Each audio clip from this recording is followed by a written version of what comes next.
What up, what up? What's going on, everybody? Welcome back to another episode of the Coffee Q&A, your daily dose of coffee Q&A here on the OnoCoffee channel. And we do this live stream Monday through Fridays about coffee and whatever comes to mind at 10 a.m. Eastern time. How's it going? Hope you're doing well. We're back again with another episode. Had a little bit of a break yesterday because I had to go to the doctors and have some testing done. All good, all good, all good. So what's going on? Today we're going to be talking about something we've talked about before, but in a different way. So you're familiar, if you watch the show quite a bit, that we've played around with different types of this Filipino dessert called ensaymada. It's a pastry, a brioche dough-based baked good. I guess it's not a dessert, it's pastry. And brioche dough-based with typically a sugar coating and butter and cheese. It's really, really one of the most delectable delights in the Philippine cuisine. And so my aunt was buying some stuff off of, there was a website called I think it's like lots of E's, and you could order like Asian products. I haven't looked at it yet, but evidently you can order stuff, and my aunts have been buying a lot of this stuff. So one of my aunts, she was like, here, try this ensaymada. And I was like, what is this ensaymada? Because she knows I like ensaymada. And here it is. This is it. This is what you're looking at. It's from a bakery called Mulak Bakery in the Philippines, in Manila. It's actually in the Cubao district of Quezon City, which is part of the whole national capital region, which is essentially what we call Manila today. It's kind of like this huge, if you're familiar with like Tokyo, right? Tokyo is Tokyo, but it's actually all these many cities combined into one, that their own governments. Like, it's kind of like in the United States, it'd be kind of like New York City, or no, actually it's probably better like Los Angeles. We think collectively as Los Angeles as most of that whole Southern California part, but really within the Los Angeles district, there's Los Angeles, but then there's the city of Burbank, the city of Compton, Long Beach, things like that. And all of those are their own little governmental incorporations. Manila is very similar to that. And so there's Cubao in Quezon City, and that's where this place is. And this place was started by a man named Alexander Mulak, whose family has been in Philippine entertainment for many, many years. They're all kind of like well known. And so this guy Alexander bought the building, started this bakery back in 1993. And gave it to his son, Nino. And Nino was also one of the movie stars of the 80s and 90s, I guess 70s and 80s. And, his cousin, whose name is Aga Mulak, is actually one of the more famous Philippine movie stars of modern times. But this family, they have this bakery, and the bakery's been going fairly well. Like it grew, and then it kind of has been just continuing on. Evidently, in the last 5 years, they've expanded, or maybe 8 years now, they've been expanding the business. So they went from like 20 locations in the area to 60 locations. So it's evidently very famous and or at least very popular, and owned by famous people. But I've never even heard of it. Like, I was like, I never even heard of this. Mom, how are you doing? Power plant says called LA County. Do you know Eagle Rock? It has a large. I do not know Eagle Rock. I have not been there. So there's a whole this family that has been running it, and I've never even heard of it. Like, I've never heard of it. But of course, there are so many different ensaymada joints. And as with any kind of food product that's popular within any culture, there's always going to be different interpretations, and different people will identify with certain styles of whatever that item is based on their own personal taste. Personally speaking, historically, my favorite was this brand called Red Ribbon, which you can find here in the United States and elsewhere in different parts of the world. And Red Ribbon, I always kind of like that. Like, the famous one is what's called Goldilocks, which is always good. It's always, fun as standard. I always liked Red Ribbon more, but in modern times, I don't think I like Red. In the 90s, Red Ribbon was my go-to. Now, I don't know, now it's not, because it's like, to me, Red Ribbon feels a little bit on the drier side. Like, the crumb of the brioche seems very dry. What I really like in modern times, like since like 2013, there's a bakery called Cunanan Bakery, and Cunanan Bakery is based in a place called Vallaverde in Manila, which is part of the,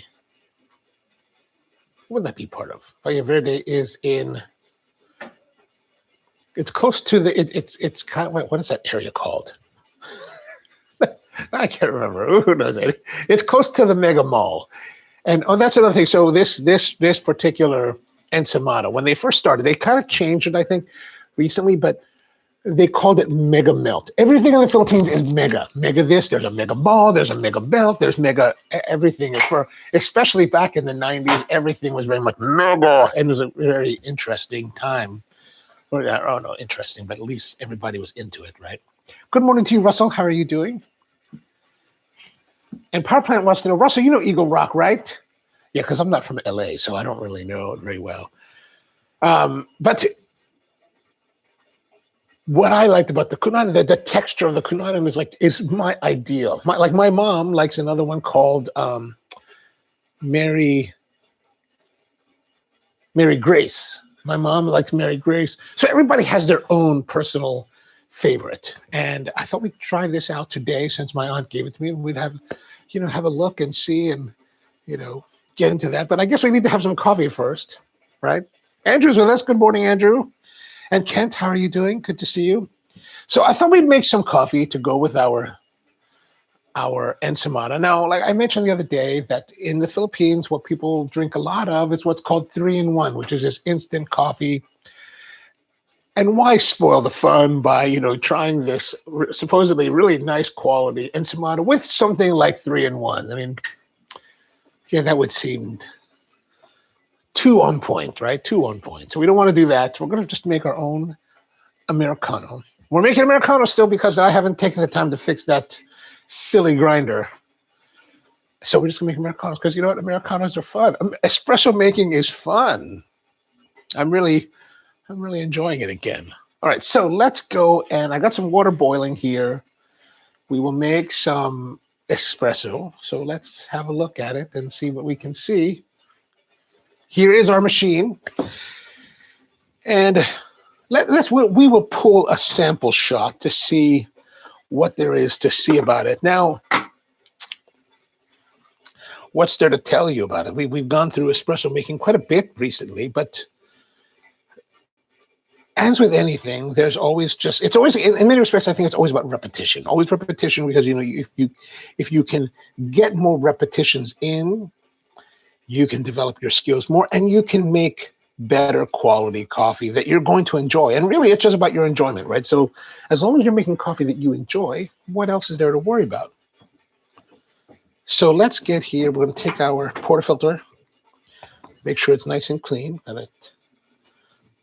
Clean that out.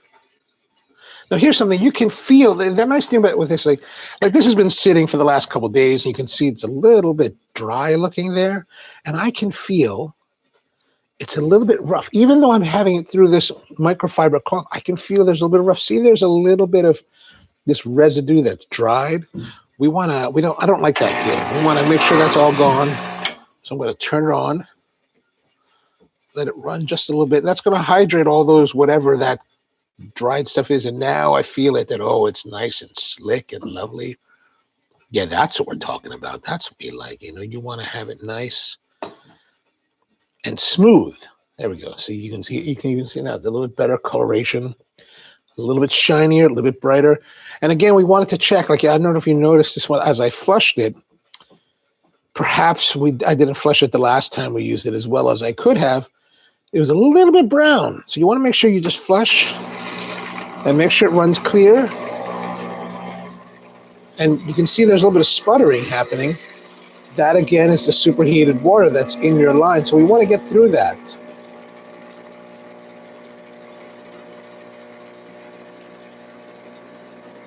Now, one thing to bear in mind is that, especially on a small espresso machine like this, that is going to, you are consuming a lot of the water supply.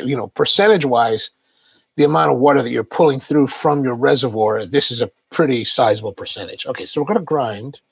And we're going to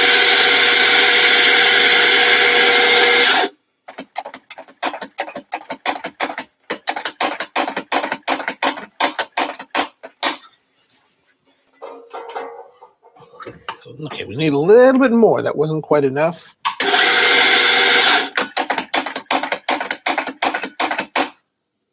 All right, we're going to take this here so you can see. In some respects, as I look at this dosage, I feel like, because there's a lot of like, it's very high here, right? Very high here, but it's very low here because I can see the sides of the basket on this all this part, right? A little bit clumping there. So in some respects, I feel like it could be a little bit light, but I don't think it is, which is part of the reason why I didn't put more. But this time now we've got a lot more coverage to cover. So I'm going to have to sweep around. Now I'm really just trying to get it all the way around it. And now I'm pushing it back this way to make sure that gets filled in. Yeah, well, this is enough coffee. Okay, that's pretty good. Now, I think that's a little bit much, so I'm going to get rid of just a little bit of that. Come back to it, push it back, just to grooming. We're just always grooming just a little bit. Yeah, there we go. Use our tamper. As always, just make sure you set it down. And then we're going to tamp with a little bit of twist.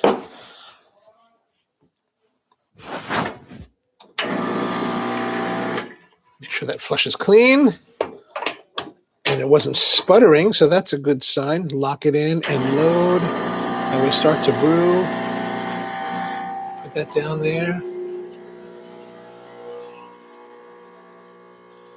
See how it flickers over the edge? So that always irritates me. I feel like it's not as nice as stream. I think maybe, ooh, that's enough. See how it was fluttery just there? That's the indication to stop. Plus, it's also getting kind of full. We want to stop there. And yeah, maybe we should have put more. I think maybe we had a little bit more coffee probably would have been better.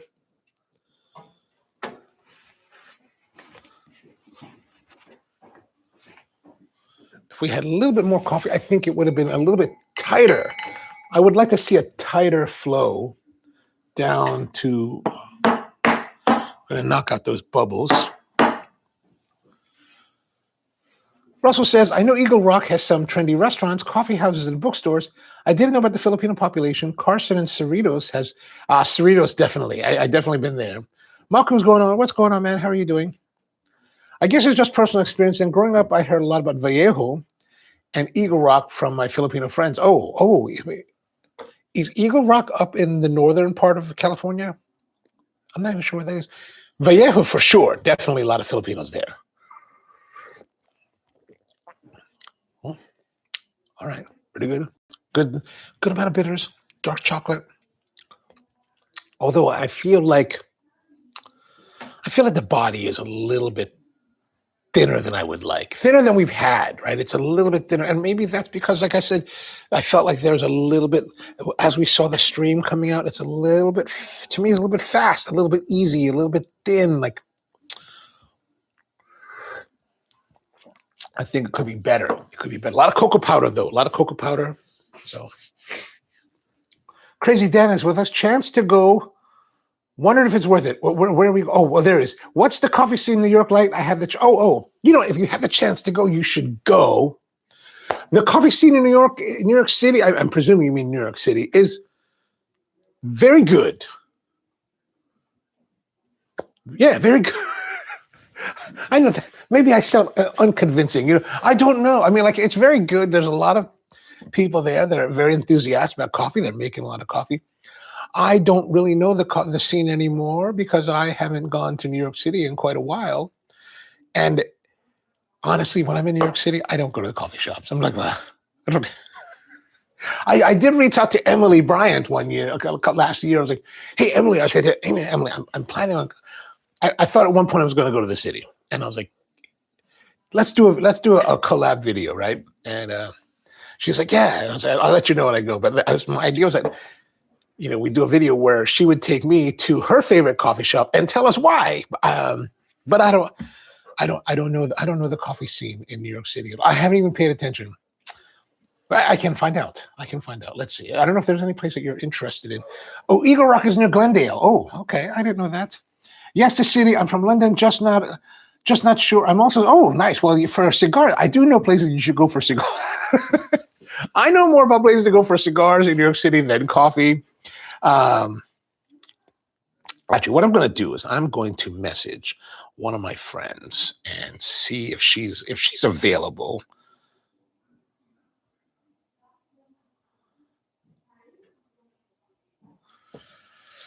You know those moments when you're just like, hey, yeah, I'm going to call my friend and ask her. And then you just can't remember the name. Oh, my gosh. Okay, we're going to find out. Holy smokes, this is really bad.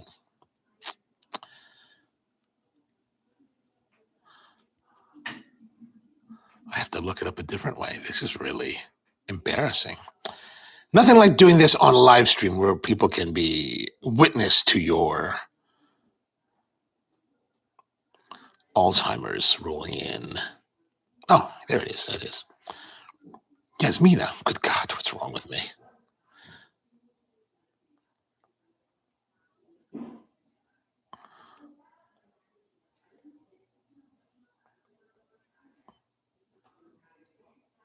I mean, I'm going to say a Q.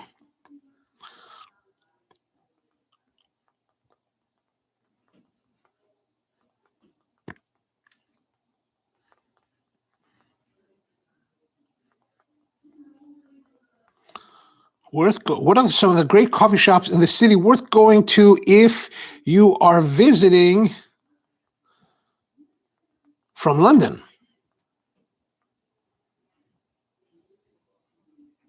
All right, we'll see if she gets this in time to respond and give us some insight. I don't have very good insight into this. Like, where have I been to? There's actually a coffee shop that I would like to check out. I have no idea how to tell you what the name is, how to even get. I mean, I kind of have a vague idea of how to get there because when I go to New York City, I stay at a friend's place in Chelsea. He's got a nice flat. He's always like, anytime you want to come, man, you just crash. I was like, perfect. And I don't know if it's. He lives right by 14th and 7th Avenue. And I don't know if it's, no, he lives 14th and 6th Avenue. I don't know if it's on 7th Avenue or 8th Avenue and I don't know how far north from 14th it is, but it's on the east side of whatever avenue this is. There's this little Filipino coffee shop that I've seen, and I was like, I need to go check that out. And I just haven't taken the time. So that's a place I go to. There's another place that I'll go to only because it's right by the subway stop, like right by the subway station. Like there's a friend of mine used to work for this company, and I can't remember the name of the company. There's a coffee shop right by the subway entrance at 14th, I think 14th and 6th. There's a little bodega, and then there's this coffee shop next to the bodega. So I usually go to the bodega, get a bagel, then go to the coffee shop, maybe get a coffee, and then something farms. And they're good quality coffee. They're just not, I mean, I don't know if it's a destination coffee. A place you might want to check out, though, since it's very old school, is Puerto Rico. Porto, not Puerto, Puerto Rico. It's in Greenwich Village, and I don't know where it is. I've actually never been there. I've only walked by it. I never have gone in. That is classic old school New York. I don't know if 9th Street Espresso is there. 9th Street is over by Alphabet City on 9th Street and like Avenue A or Avenue B, something like that. I've been there like once or twice many, many years ago because they used to be one of the darlings in Third Wave. That's might be worth going to. Oh, Say Coffee. That's right. There you go. Power Plant says Say Coffee there. Go to Say. The place is ridiculously expensive, though. Yeah, I don't know anything about them. I'm sorry that I'm really bad with this kind of thing. Davidoff on 6th Avenue apparently is $200 minimum spend. Okay, so don't go to Davidoff. Okay. Well, I guess you could go to. Is that the key to get in? Because I know people that have gone to Davidoff and they just never get, they're just never let in. So some places to go in New York City for you to smoke. One of the places that we go to, and it's very, very, it's a compact space. But there is a place called, oh, where was it called? Hudson Books. Hudson Books.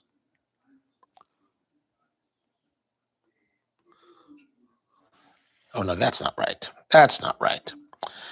Let me just Chelsea, Manhattan, New York. Okay, so let's see here. Okay, let's look here. We're gonna look here. We're going to look into my magic phone and see. Oh, here, Yanni's. I have a place, Yanni's Coffee. Why is it? Oh, maybe that's the one next to my friend, near my friend's house. Okay, yeah, that's near my friend's, Yanni's Coffee. I don't know if I would travel there for it. It's just where I go because it's like my friend lives somewhere in like maybe right there. Oh, here, Coffee Project. There's a Coffee Project, New York, Chelsea. I don't know what that is, but that looks interesting. That looks kind of new. Oh, oh yeah. Well, they got the right kind of, yeah. Oh, expensive espresso machine. Looks like they've got the, I don't know what espresso machine that is. Oh, it looks, what's that group head? It doesn't want to get larger. Anyway, so this might be a place to go. Coffee Project Chelsea. That's sponsored, so they're paying for that. I don't know. Murray's Bagels, if you're in Chelsea, that's Murray's Bagels is good. Murray's Bagels. Okay, let's see here. Van Leeuwen Ice Cream. everything not coffee is what I go to. The Van Leeuwen Ice Cream is good. If you get this, Dominic Ansel used to have a place here in Chelsea, but they closed it a few years ago. But if you find his place, that's very good. That's very good. Okay, so over here is, oh, it should be, how come I don't have it tagged?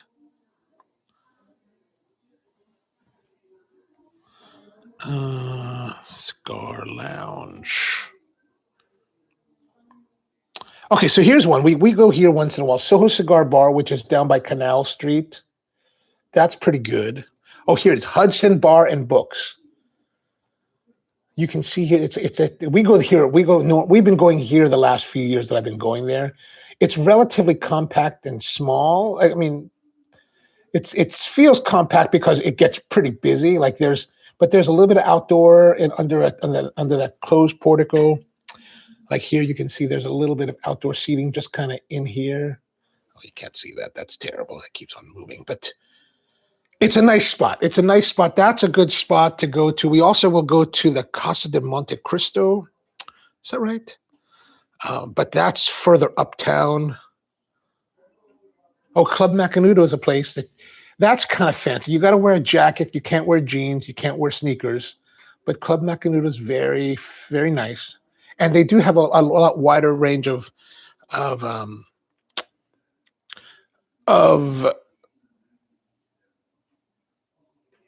cigars than just Macanudo. That's what I was going to say. They have a wider range of cigars. Oh, here, Casa de Monte Cristo. We used to go here a lot, and it's way uptown from where we're staying. But Casa de Monte Cristo, that's always been historically a good spot. You know, so if you need a place for cigars, I would go to those places for cigars. There's probably a few. Oh, there's a place called the Carnegie Club. Carnegie Club is also very good. Unfortunately, the owner just died recently. The Carnegie Club, West 58th Street, so kind of like Midtown, closest, just a little bit south of Central Park. Yeah, it's a good place. I was going to say, if you're here 58th, you could probably go up to that's on 56. If you go to 59th and there's the American location of Turnbull and Astor, but you're in London, why would you go to TNA when you can get that there? Andrew said Hudson Bars and Books. There it is. There's a $100 a day fee at Davidoff. Oh, it's a $100 a day. Yeah, there's no fee at Hudson. Hudson and Soho. Soho's a little bit more open. Like Soho Bar is a more open space. I mean, it's just kind of a little bit. It's a little bit bigger. Like, yeah, that's not bad. I mean, those are places because now we used to go up to like I said, we used to go up to the Casa de Monte Cristo back when it used to be called Smoke Inn. But you got to go all the way up to like 51st Street, 51st and First. So it's kind of far from Chelsea. So it's kind of like, well, nowadays we just stay close by. Unfortunately, there used to be a place years ago called, what was it called? OK Cigar? OK Corral? OK Cigar? Something like that on West Broadway. Gosh, that was a great time. That, and also maybe once in a while we would go hang out at the Townhouse from Nat Sherman. Sadly, they're gone too.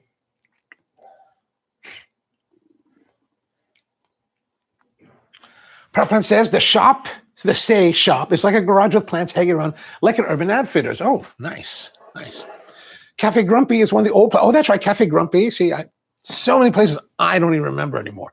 Cafe Grumpy is great. That's always been very popular. It's pretty good, but I haven't been there in 10 years. Gosh, I have been there. It's easily longer for me to have been there. Actually, I don't even think I've been to the one in Brooklyn. I have a bad attitude about Brooklyn. Like, I'm from the 80s, right? So like for me, like it was always about Manhattan. Like Manhattan is only New York. And you didn't go to Brooklyn because Brooklyn could be dangerous back then. Like you could be like, if you went to the wrong place, like if I went to Bensonhurst, I might not have a good time. So you have to be a little bit careful. Like you could go to Coney Island. Yeah, you go to Coney Island. You take the B train from Manhattan, go to Coney Island, no problems. You get off somewhere along the way, might have problems. So I never went to Brooklyn. And the only reason I actually started going to Brooklyn was because Antoinette started having the Star Chefs conference in Brooklyn, in Greenpoint. And so that's when I started going to Brooklyn. I was like, ooh.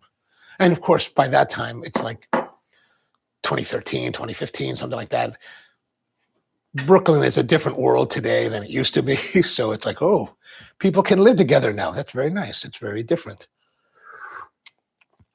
Like one of my friends, he grew up not Brooklyn, but like in Queens.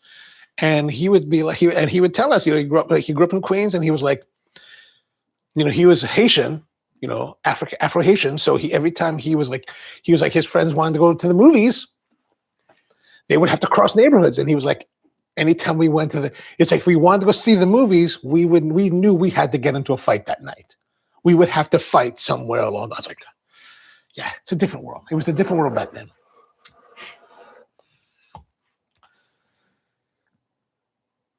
Crazy Dan says Davidoff is funny everywhere. I have not been to the Davidoff in London. Like every time I go to London, I'm usually like if I have the time for a cigar. And I know it's like it's just next door almost, but I end up always at James Fox, right? James Fox is where I always go. One time we ended up at the Wesleyan Hotel right on Kensington Street, across from Kensington Palace. I don't know what we were doing there. The Wellington, it was Wellington, I can't remember, but that was expensive because I brought my cousin and I was like, the guy was like, are you guys guests at the hotel? I was like, no. He's like, well, we do have a minimum. And I was like, what was it? I forgot the minimum, but I just remember thinking at the moment, I was like, well, I brought my cousin and I can't and my cousin during that trip had paid for my hotel room. So I was like, well, I can't look cheap now and be like, well, perhaps we should go smoke in the park. Anyway, so Hudson Bar Book says, yeah, Hudson Bar and the $100 day fee.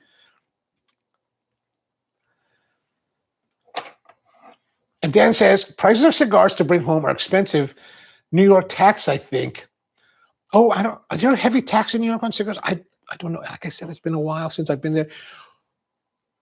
What you could do, depending, I'm going to presume you're staying in a hotel. What you could do, that might work.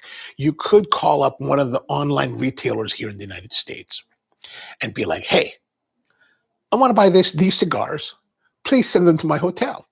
The hotel receives them, you get them, you put them in your bag, and you fly home. And it's cheaper than buying it in New York City. That might be a way to go.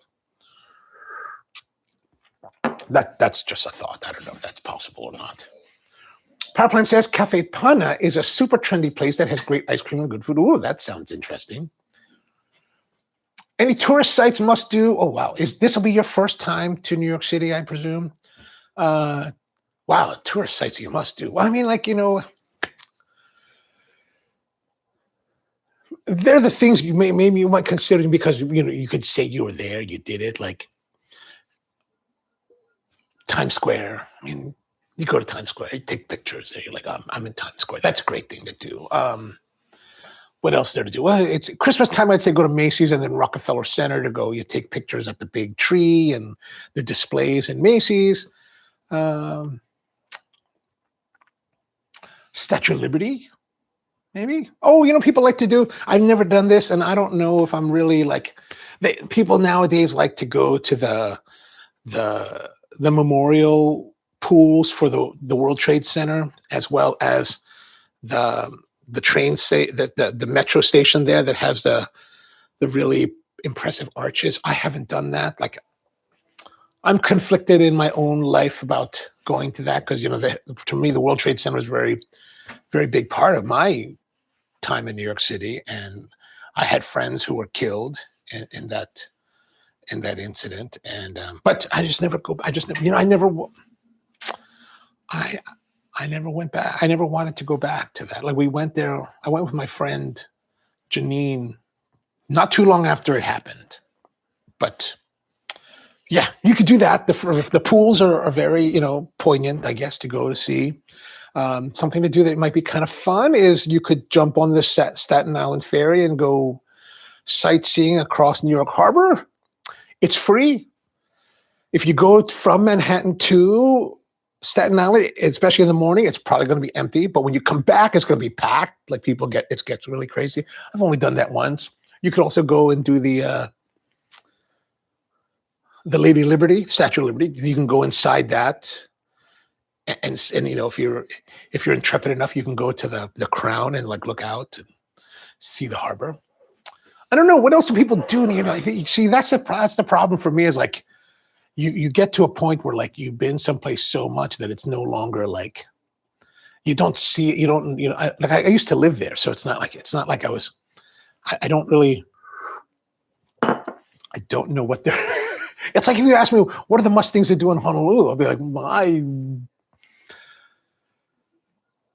that's the thing. Like, I was thinking, if I ever got married, like I would not want to have my honeymoon in Hawaii. Like, be like, because especially if I met someone that had never been to Hawaii before, and it was like her first time, and we got married, and she's like, I want to go see all the things. Be like, God, I don't want to do that. I don't want to do those things. I just want to go hang out and But anyway. So those are the things I would say are probably must see, or maybe go to the Millennium Tower. That. I presume there's a observation deck of some sort up there, or maybe a bar you can go to up there that should have nice views. Like, I remember we used to go to the World Trade Center. Like, you could go there until like 11 o'clock at night. And especially if you got a really clear day or night, man, like it was awesome. Like, you could go to the World Trade Center, I think it was 110th floor, and you'd look out at from the observatory. And like for miles on a clear night, it was like, this is like the night before 9/11. We were actually in New York City, Sunday, the 9th. And I was looking at the World Trade Center. I went with some friends. We were hanging out. I was like, hey, you guys want? And I was like, hey, you guys want to go check out the Trade Center? Like, the observation deck would be awesome. And it was a beautiful, clear day. Like, it was perfect. September 9th, 10th, and 11th were like perfect and clear days. Like, no clouds, just the right temperature, like just perfection as far as like visibility. And my friends I was with, they were like, no, we got to get back. Because we were all I'm from Maryland. We were up there for an ukulele festival in New Jersey. We came to the city just after that to go hang out and check out. I think we came to eat or something. And we were actually standing on the Brooklyn Bridge. I brought them over to the Brooklyn Bridge. The famous spot where you can see all of Lower Manhattan. You can see the World Trade Center. We're hanging out there. This is before they did the park. So it was all like janky looking and dangerous next to the pizza joint under the bridge. And if you ever watch like The Sopranos, there's a scene where Tony Soprano meets with the head of the New York family there at the same spot. And it's all like dirt. That's exactly how it was then. And we're looking at the Trade Center, and I was like, hey, you guys let's go check it out. They're like, oh, no, we got to go home, because they were from Virginia. And I was like, oh, man, all right, I guess. And I remember thinking, next time we'll come back and go check it out. because I hadn't been in a couple of years to the observation center. I think it's really cool, and especially since that night was so perfect. You're like, whoa, be perfect. 2 days later, one of my friends who was with me was actually the first guy into the Pentagon to rescue people. Strange how that happened. Strange. But the observation deck, if they have one at the Millennium Tower, should be pretty cool. It's not as high as the World Trade Center, which I think is a mistake, but, you know, I'm not the guy developing them. Power Plant says, if you're going to New York City, the steakhouse or Uber American experience. Oh, that's true. That's a great point. So steakhouses are really good. But maybe Smith and Wollensky would be kind of a New York thing. You could go to Peter Luger in Brooklyn. Bring cash. They don't take credit cards. Peter Luger could be a good place to go. I mean, they're rude. The steak is pretty good. Like they cultivate their own steaks, right? They age their own steaks and all that. But you know, you do have to travel there. Dan's asking, is Nat Sherman not a thing? Nat Sherman actually shut down. Well, Nat Sherman sold off to another company in 2019, 2020, yeah, 2019. And then the guy that was running Nat Sherman, or one of the vice president of Nat Sherman, Michael Herklotz, bought the rights to a number of the cigar lines, like the Timeless cigar line. And he did not get the Nat Sherman lines, you know, the old like Metropolitan series and all that, but he bought the rights to the other brands of Nat Sherman and has started his own cigar company and he's been releasing cigars under his own brand. So there's the Timeless that he's releasing, and then he's been releasing these cigars under Ferriotego name, which is I believe the Ferriotego, the symbolism on his logo is part of his family's crest. But very good cigars and worthwhile of trying. Definitely be hitting the steak places. I mean, Peter Luger is a popular one. I like that Power Plant said it's not. He says it's not worth it. The steakhouse in Manhattan are easier to get to. I would say, you know, if you wanted to, I don't know about traveling. I don't like to go out of Manhattan. I'm very parochial in that respect. Smith and Wollensky, I think, is really popular. What else is there? You know, if they have it, if you're interested, there's a place called Le Coucou. I think it's still operating. Le Coucou. Yeah, it's on Lafayette Street. It's in the old CBGB's spot. No, it's yeah. I think, is that right? CBGB's. Anyways, Le Coucou. Several years ago, we were there, and I was there for the Star Chefs conference, and a lot of the chefs that I know, they're like, yeah, man, if you get a chance, go to Le Coucou. But it was like, back then it just opened. And it was super difficult to get a reservation. Like, you just couldn't get a reservation. And I'm just like, well, we're here. Like, I told my friend, hey man, let's go eat it. He's like, after the conference, I was like, let's go eat, right? So I went back to the city because it was still being held in Greenpoint back then. And we just went to Le Coucou. We just went. He was like, where are we going to go? I was like, let's go try this Le Coucou. Can we get in? I was like, well, I don't know. Let's go find out. And if you call them, they're like, hi, could we get a reservation? They tell you no, right? I'm sure they're telling, because they're super busy. But I found that, like, if you don't ask, you might have a better chance. So, like, years ago, I remember when WD-50 was very, very popular. My friend and I were we were taking a class in Queens on molecular gastronomy, this whole, like, you know, spherification kind of stuff. But we're driving up, and I was like, let's get something to eat. I said, where should we go? I said, how about WD-50? He's like, we can't get in there. I said, let's see what we can get. I called him up, and the lady was like, hello, WD-50. I said, hi, we'd like to eat. Oh, when would you like to come? I said, well, we're on the way to the city now. We're expecting to be in there right around 5 o'clock. Now, this is a difficult restaurant to get a reservation at, right? And she was like, 5 o'clock? He said, yeah, we're just going to come in and just try. She's like, okay, just two of us. I was okay. And she gave us a seat, and I was like, that was great. So that's 10. Like, if I really am interested in the place, I'll 10. But like this place at Le Coucou, we just dropped in. Like, we went there after after doing whatever we're doing. It was like 10 o'clock at night. Walk in, and I was like, hi, we'd like to eat. And I wonder if that's a phrase you could use to, like, you know, get you a little bit better. Hi, we'd like to eat. There was no question of like, hey, can we eat? Or there was not a request. It was just like, hi, we'd like to eat. And you're very friendly, right? And she was like, well, do you have reservations? I said, oh, no, I'm sorry. Are we supposed to have reservations? She's like, well, you know, we're supposed to, but let me see what I can do. I mean, I already knew they're busy as all heck. Like, it's 10 o'clock. They're packed. They look pretty busy. Like, it's winding down, right? Because, you know, 10 o'clock, most people want to eat. In most cities, most people want to eat at 7. I think New York City, most people want to eat around 8, 7 to 8. But you go at 10 o'clock, 9:30, 10, you have a good chance of getting a spot. Because now they can squeeze one more table into a turn. Right? It's a little bit more profit. So we sat down, and I remember looking at this menu, and I was like, and I remember the captain comes up to us, and I was like, she's like, what can we, she was like, what interests you? I said, what do you think is really great? There was a filet mignon. I said, anything but the filet mignon. And she was like, well, why not the filet mignon? I said, you know, it's kind of like, you know, boring. It's always kind of boring, right? She was like, well, let me tell you. Like, she was like, we actually make it a little bit different. And I was like, it's a $58 filet mignon back then. And I was like, well, I'm scared to have this filet mignon. Because, you know, filet mignon is normally not very tasty. It's just tender. She said, we do it this way. She described it. There's these side dishes that come with it, blah, blah, blah, blah, blah, blah, blah, blah. And I was like, it does sound great.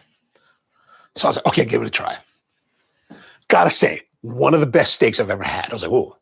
So maybe Le Coucou could be a great place to go. We went to another place that, you know, I tend not to go to steak joints. Where else did we go? We went to a place that I really enjoyed that we've been to before. Now I just can't remember the name of it off of hand.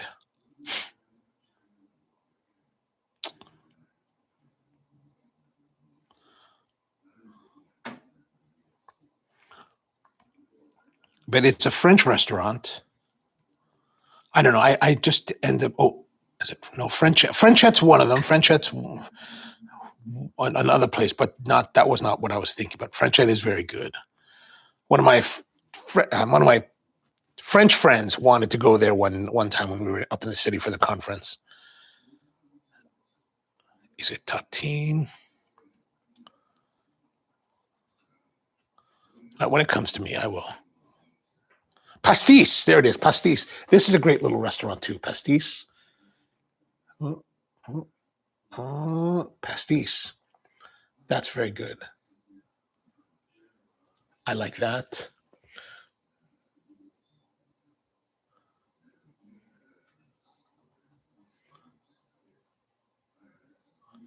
But if you get out to Brooklyn, the pizza is effing great. Places like F&F Pizza, DeFara, Best Pizza, Luigi's, all legit. Yeah, there's good pizza there.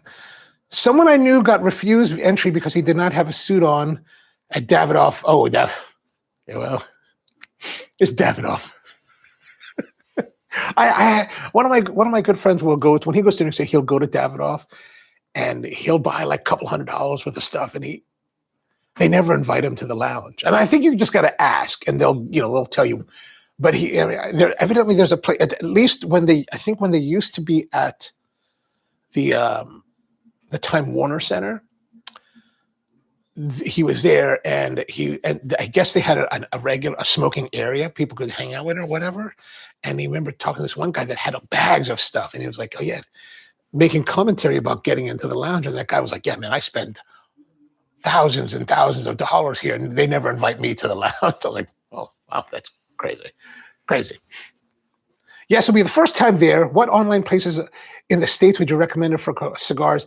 Ideally, quick delivery. I mean, like, it's going to depend, I think, what kind of cigars you're interested in trying.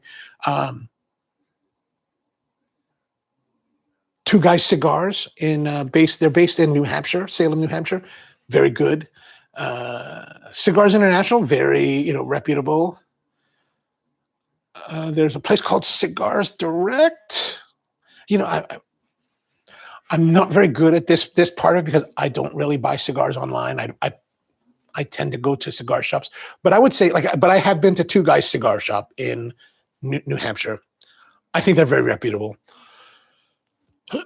And they have a great selection of cigars. So there's a place, that's a great place to go. I would just go with that. Just don't worry about the rest. Just go with those. And they should have things you're going to find. Like what I like from their selections is, of course, Roma Craft. They're very good with that. Do they have Tatuai? I don't know if they have Tatuai, but they've got Padrones and they've got Aladino. They even have the Atabes and the Byron. So if you like a very Cubanesque kind of cigar, the Atabes and the Byrons, very Cubanesque, very lovely smokes, but expensive. For at least for cigars in America, expensive. Meaning that we're talking like Habanos kind of prices, like the prices you're going to pay at Fox for your cigar. It's going to be pricey on that end. Power Plant says it was a train track that had been converted to a park place. It's raised. Oh, we're talking about the. Yeah. Oh, Power Plant says you can't go to the Crown. Oh, really? Oh, man, that's too bad. See, I haven't been there since I was a child. Dan's asking Empire State Building view top. Oh yeah, the Empire State I think is still open. That should be fun. That's very New York. That's very New York. Chrysler Building is more interesting as art deco. But does Chrysler have a? Does that have a observation deck too? I don't know. Those are things that I've never even thought about. Power Plant says, and the museums are also badass. The MoMA, yeah, the MoMA is very nice. The Guggenheim is there. What is the one that's on Central Park? See, I haven't been to these museums either. It's terrible. It's terrible. Power Plant says, Luger lost its Michelin star for a reason. Yeah, I haven't been there since. I think we went there like in 2005. Andrew says his favorite is Quality Meats. Oh, that's a good one. Minetta Tavern has great steaks and it's a very cool area of town as well. And then Le Bernardin for seafood. I would recommend going for lunch, but it's only for splashing out. Yeah, I mean, Le Bernardin is going to be very, very reputable, quite expensive. I mean, you're going to spend some money there. I mean, it's definitely, Eric is one of the premier chefs probably in the world today. So you're going to pay quite a bit, but it's going to be beautiful. Yeah, there's some. If you want to spend some crazy money, you certainly can.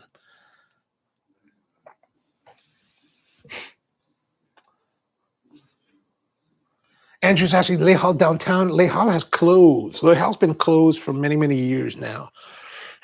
They used to have a Wall Street one. Where they had downtown one close to Wall Street. I would sometimes go to the one at 29th and Park.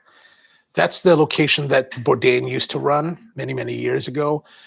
But I always went to the one in D.C. When they used to have a D.C. outpost. That was such a fantastic time. At a great time in life and history. And back when America was great, you could smoke in the restaurants. It was fabulous.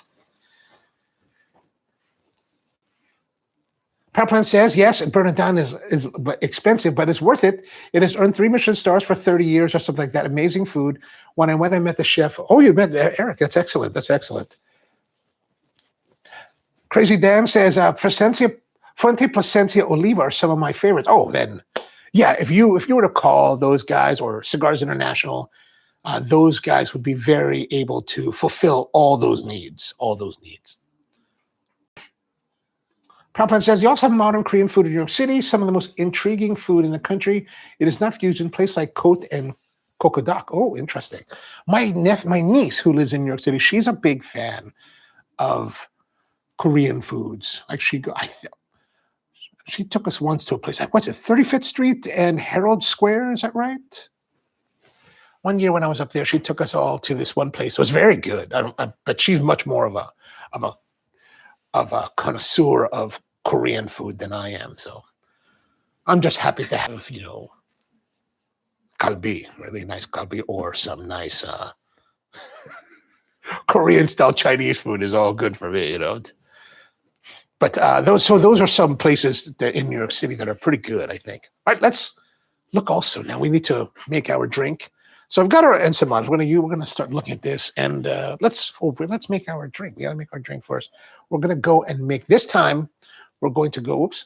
We're gonna go here and make a short Americano this time, right? So we've got our puck from last time. Look, the puck is good impaction, right? Kind of dry, also nice and, you know, good resistance. Knock it out. And even though it's been a while, we would expect to see some, you know, if there was a lot of residual oil, we would see that. There's a little impression residual here. Actually, that's kind of what's dried there. So we're going to rinse it up again.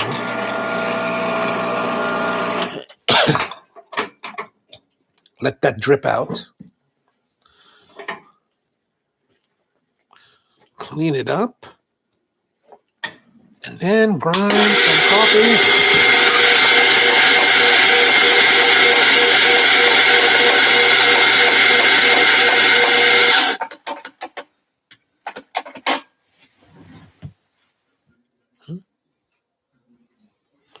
Oh, we got a little bit down here. So I'm just going to come around and just kind of work it.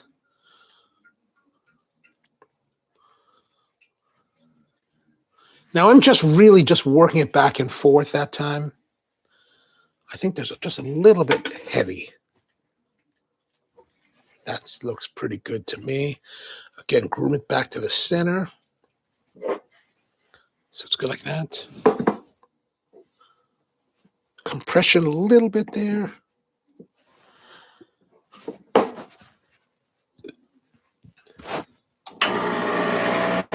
Okay, now we want to put this aside. Now here's something you can do. You can put this aside while you do your thing. So we're going to put that aside for a moment and get our hot water. And I'm going to fill it up. About that much. And we should have enough space with the spouts. Oh, yeah.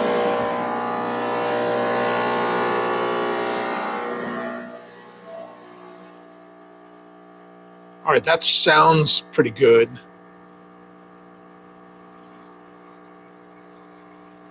We're not getting a lot of floating yet, which makes me a little bit nervous. It also seems that we're taking a long time. I'm going to stop it there. Oh, see, that's not nice. That's not nice at all. See, we're not getting that kind of flow. What I'm wondering now is, maybe I should have ground more coffee fresher. Yeah, that's not nice at all. Look at that.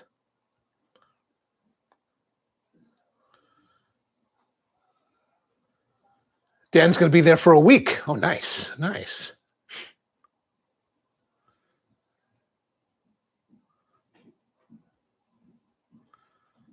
Oh, the shawarma courts. You know, here's something that you might want to say. One of the things that I think is very classic about New York City is the hot dog. And I tend to be rather specific. I like a particular brand called Sabrett, S-A-B-R-E-T-T. You kind of walk around and you look at the hot dog carts and look for the ones that carry the Sabrett logo on it. And then if you can find the halal guy in a big cart that's grilling the halal foods, ask him to grill the hot dog and make it nice and grilled. Man, I think that's the greatest way to have it. All right, let's see here. This is our terrible looking Americano.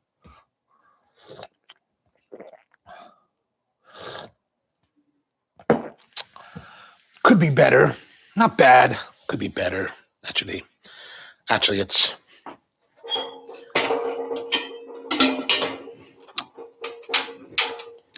not nice enough for me to continue. We're going to start again and do another one. Let's have a look here at our puck to see what's going on. Okay, there's a little bit more space, right? Like I can press down on it a little bit, so there's a little bit of lift to the puck. So we didn't get really probably enough coffee in there. A little bit of oil right there. So we stopped it pretty much at the right spot, but we could have done a lot better. We could have done a lot better. Well, and we're going to do a lot better this time around. So I'm going to dump this out because this is not... it just was not that pleasurable, right? And what we want is pleasurable. Okay, so let's get should bring it a little bit closer. Just gotta clean that out a little bit more.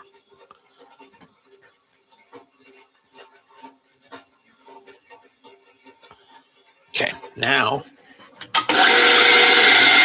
I also wonder how much coffee might have been sitting here for the time that we were talking, just getting stale, right? Like if we ended up being 15 minutes of tangents, that's going to have an effect because it's just been sitting around for so we've got more bouldering here, but nothing really bad. So I'm just going to work it all in. I think that's good. Now get rid of a little bit of that.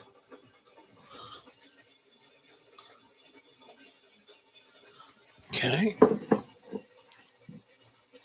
Now I feel like maybe I might be offering a little bit more coffee because I subconsciously might be trying to compensate in fear of what we were experiencing.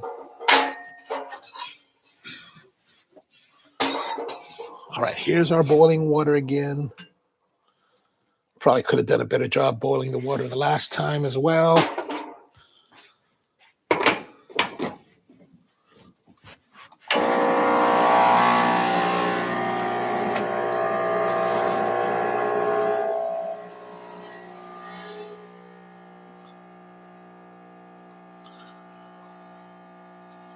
Getting float. See, I want the crema to float right away. Oh, look at that. Look how fast that's going. That is fast. Okay, an improvement, but still, look at that. That looks terrible.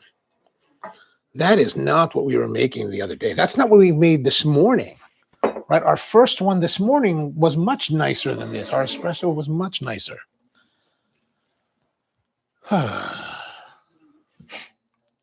Andrew says Momofuku, First Avenue location bypassed the Columbus Circle. Oh yeah, the Momofuku's nice. Yeah, Momofuku.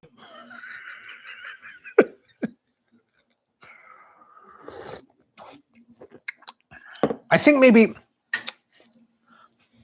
could be better. Could be so much better. Should be so much better. Something's wrong. Maybe we need to adjust the grind. Maybe we need to go a little bit finer. Right, that's it. We pulled that shot. This is supposed to be really good. That's exciting, though. First trip to New York. When are you going? All right, let's look at our ensaymada now. Like I said, this is from a place called Mulak Bakery in the Philippines. And famous, but like the title of today's episode says that, well, I guess it's not a secret, but I knew nothing about this place. So, can I open? Where's the tape? It's taped closed. Now, one thing I wonder about is this is from the Philippines, and the baked goods are typically, how well will this last?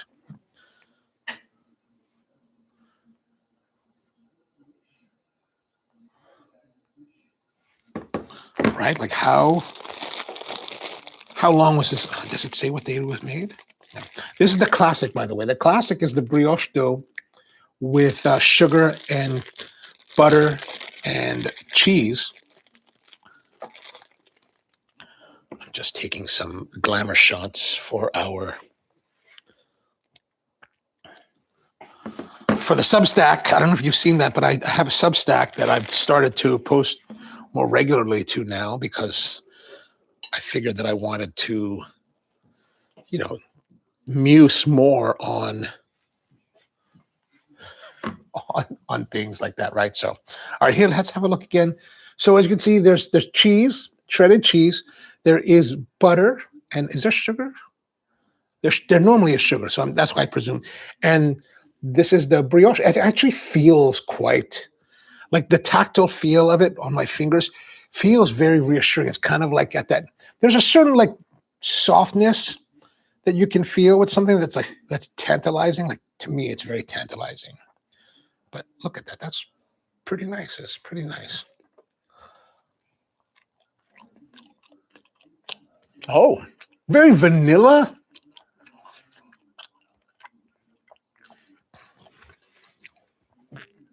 I don't know how to describe this really well, but the crumb there's a softness to the crumb, but there's also a little bit of dryness to it. But it's not, I wouldn't say it's dry, but there's an aspect of dryness to it that's very,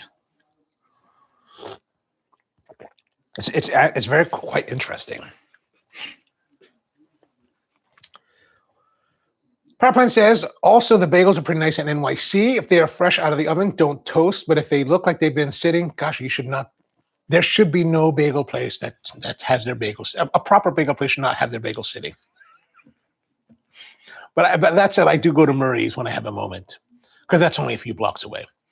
My favorite, though, is a place across the river in Teaneck, New Jersey, called Teaneck Road Bagels. I learned about them just a few years ago, and man, every time I drive through that area, it's like if I can be there before 3 o'clock when they close, I will go there and buy like dozens of bagels. Also, those are if you find a good bagel that you like and you'd like to have that experience, bagels do freeze very well. So you go get a bagel. If you like it and you're like, man, I got to have more of this at home. Before you leave for London, go back to the bagel joint, buy like a dozen or 2 dozen, however many you want. Go to the bodega, buy yourself some cling film, individually wrap them, shove them in your bag, fly them home. Once you get to your home, put them in your freezer. Man, almost indefinitely they will last. Powerplant says, Katz's is painfully touristy, but it's, I've never been to Katz's. And if you've ever seen, it's famous, for their big corned beef and pastrami sandwiches. We used to go to a place called the Ludlow Bar next door to it all the time, and I've never gone in. I just never took the time. Because you know what? I went to Carnegie Deli many, many years ago, and very similar. They're massive, like, corned beef sandwiches. And you go to Carnegie Deli, and like, even for me, a biggest one, especially big before, it's like, it's a 2-day meal. It's like, oh God, man, it's just too much. The texture is very interesting. It's good. But like I said, the first bite, it's like as you're cutting through with your incisors, there's a nice softness. But once you get to the center of it, it's a little bit dry. Now, I wonder if it's because it has traveled across the world. And who knows for how long it took to get here. And it probably was frozen to get here. So I don't know what kind of impact that's going to have on the texture if you were to have it there. But there's a little bit of dryness as you get to the center of it. But the flavor is very nice. And the way that the crumb comes apart on your palate is very, like, pleasant. It crumbles apart as you're biting down on it.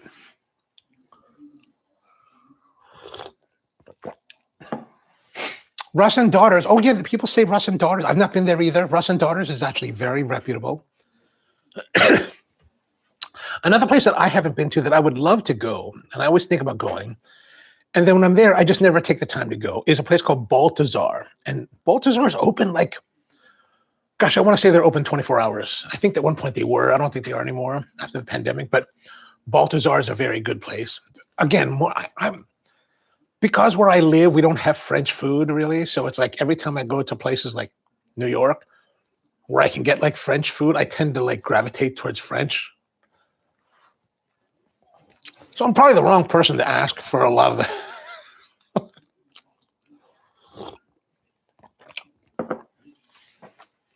But if you're not averse to places like Le Bernardin, there's a place at the Lincoln Center that Jonathan Beno, I can't remember I think maybe it's called Beno. I don't remember, but Jonathan Beno owns a place there or runs a place there. Oh, also, I'm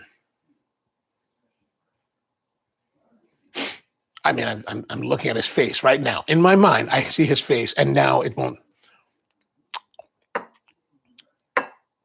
Daniel Boulud has a great series of restaurants there. Chef Daniel took us to his bar Boulud closer to Lincoln Center one year that we were up there. He hosted us, myself and my friend Philip. Really, he hosted Philip, and I was just brought along. I don't know Danielle very well at all. Like, I don't even know if he'd recognize me if I saw him today. But he was very kind to invite my friend, who he's friends with, and they included me to come along. We had a really wonderful time. So he has Restaurant Danielle. He's got Bar Balloon. He's got DBGB's. He's got, or maybe I don't know if DBGB's still. Anyway, those are great places to go. Of course, Thomas Keller has Per Se in the Time Warner Center, as well as his French joint,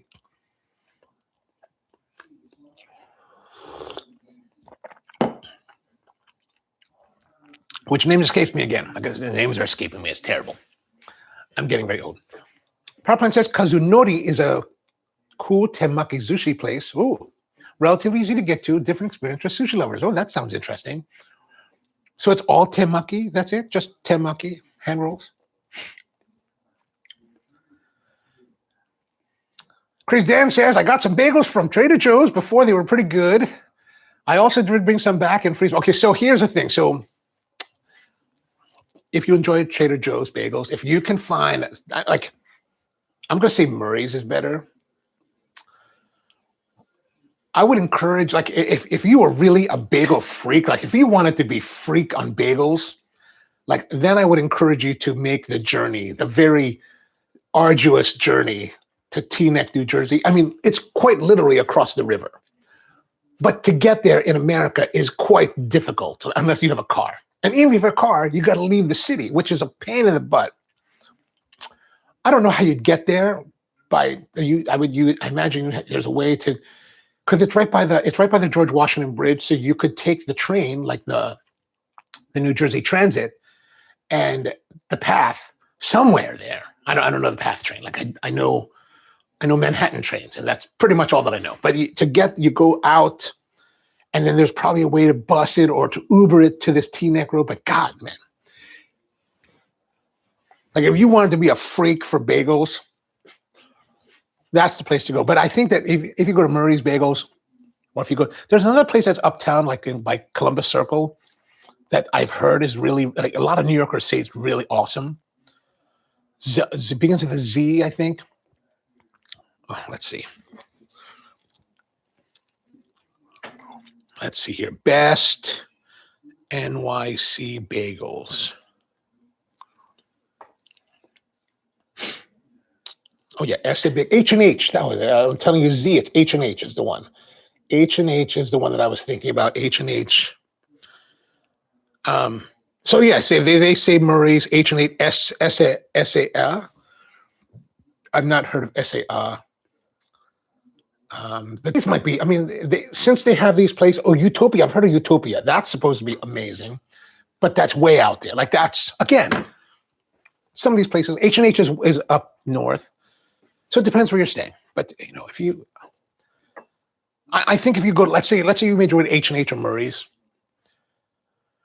and you liked the Trader Joe's, I'm going to presume that you're going to find like a whole new level with bagels, with these places.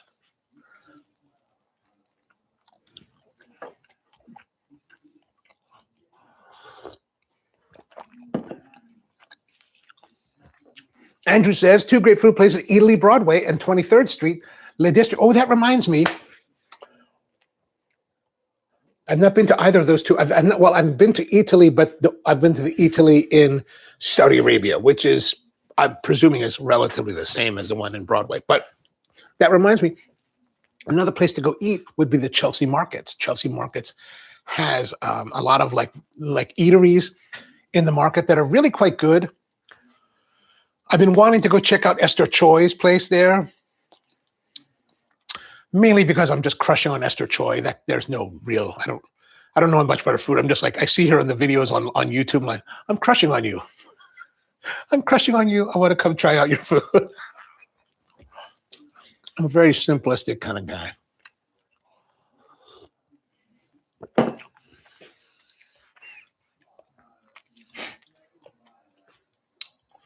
not tried the Italy ones. I think I will. But here's the thing. If there's Italy in London, like if there's an Italy close to you, I wouldn't go to the Italy in New York. Like, I think they're going to be relatively the same. I think if you go someplace, you should try it. Like, this is my feeling. I want to go to place, when I'm in a place, I want to go to something that's unique. For example, like when I'm in Tokyo, I will pretty much never go to the specialty coffee joints, right? I think there was one trip that I did. We did a tour of them because one of my friends, Joan Obra, she's a grower in Hawaii. Her and her husband, Ralph, and I happened to be there at the same time. And so we got together. And so as we were hanging out, they wanted to go tour around all these places. And so we did, but they were all the specialty joints. And I was like, I don't care about these places. And not because they're not good. They're very good. But I'm just like, I can get specialty coffee, geisha, and all this like beauty coffee. I can get that anywhere in the world. Anywhere on the planet, I can go and get that. But what I can't get anywhere else is the Kisaten scene that they have there. And so that's kind of like my feeling for places like, I want to go check out what I can see only here versus what I can get at home. So like if there's, I presume there's one in Italy in London. So I wouldn't go to Italy. I wouldn't go to, what's that other place? Like the Wagamama, like that place just makes me mad. Don't go to Wagamama, New York, please, for God's sake, go somewhere else. But yeah, that just some thoughts.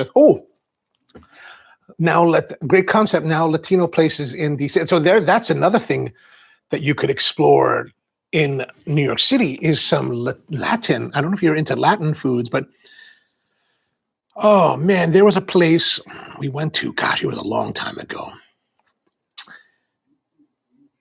And it was a Peruvian, I don't even know if I have it tagged. I think it's before I even started tagging places.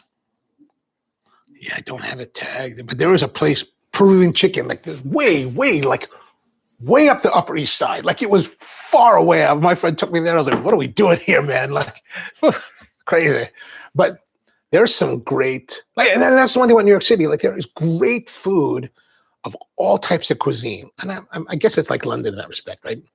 So lots of great things to try, like almost anything you want, you can find it there. Like one of my favorite memories, and I don't know if this bakery is still there, and I don't even know how I'd find it, but like in 1997, I was working on a movie in Soho, New York. And our offices were in Soho. And actually our offices were in Tribeca. And I was staying at a place in the Lower East Side by the Manhattan Bridge. And every morning I would walk to work. I walked to the production office.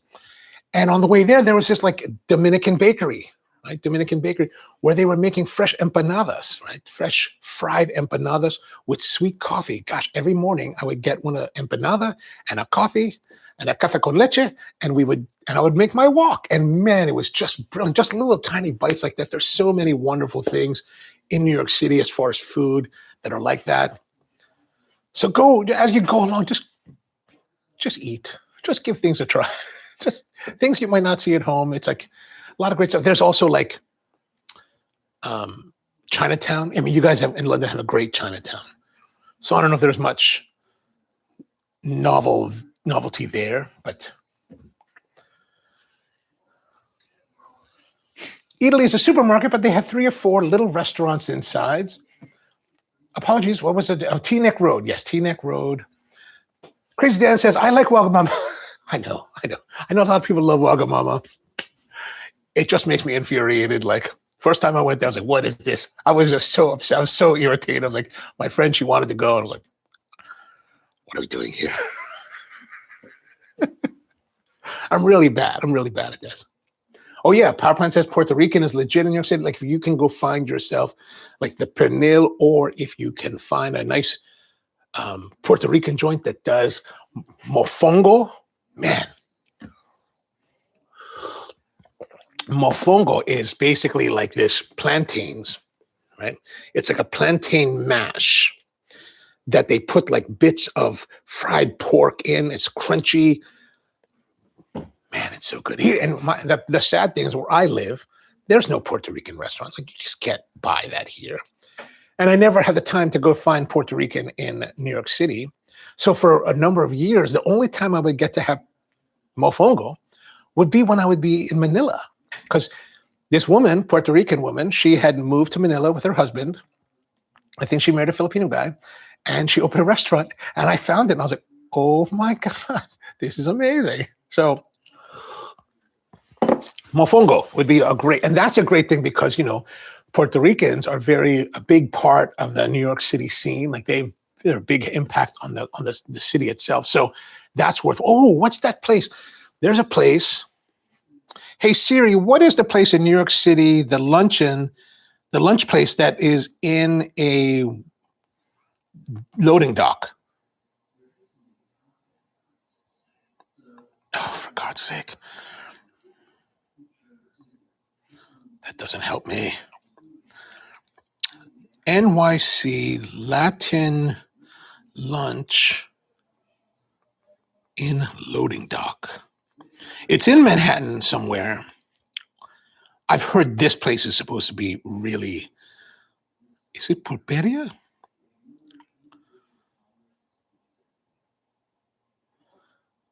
Oh, maybe it's El Sab. I think. Oh yeah, this is it. El Sabroso. The delicious, I think that's what I mean. El Sabroso is a place here. It's in a loading dock. And it looks like that. I've seen reports on it, like videos about it. I've not been there myself, but I'm very curious. And the food, is it Dominican food or is it Tony Molina is the owner? Yeah, like the pernil and the pollo guisado, $6 a plate. So I'm sure it's more expensive now than when this article was written, because everything is much more expensive than it used to be. But that's a place that I would be curious to go to. Proplan says in Japanese, wagamama means selfish. I didn't know that. All right. Well, wow, we had a very interesting talk about Manhattan and New York City. That's really cool. Well, Dan, I hope you have a great time there whenever you are going. Hope it turns out to be a great trip. Proplan says California, Los Angeles is the place for Mexican and lots of different Southeast Asian places like Viet and Thai. Other foods, not so much. Oh, interesting. I don't know, man. I've had some very nice, actually had some really great affordable Japanese there the last few times I went. But yeah, I hear you on that. All right, so that's going to be it for today. Got to run out and do some roasting today. So hope you have a wonderful day. Thank you very much for hanging out with me. That was the mulak ensaymada from the Philippines. Pretty good. Could have been a lot better Americano. So I don't know if that offered any insight. Hopefully it did. Hopefully you got some thoughts about New York City. If you have any other thoughts, let me know in the comments. And yeah, hope you have a great one and see you next time.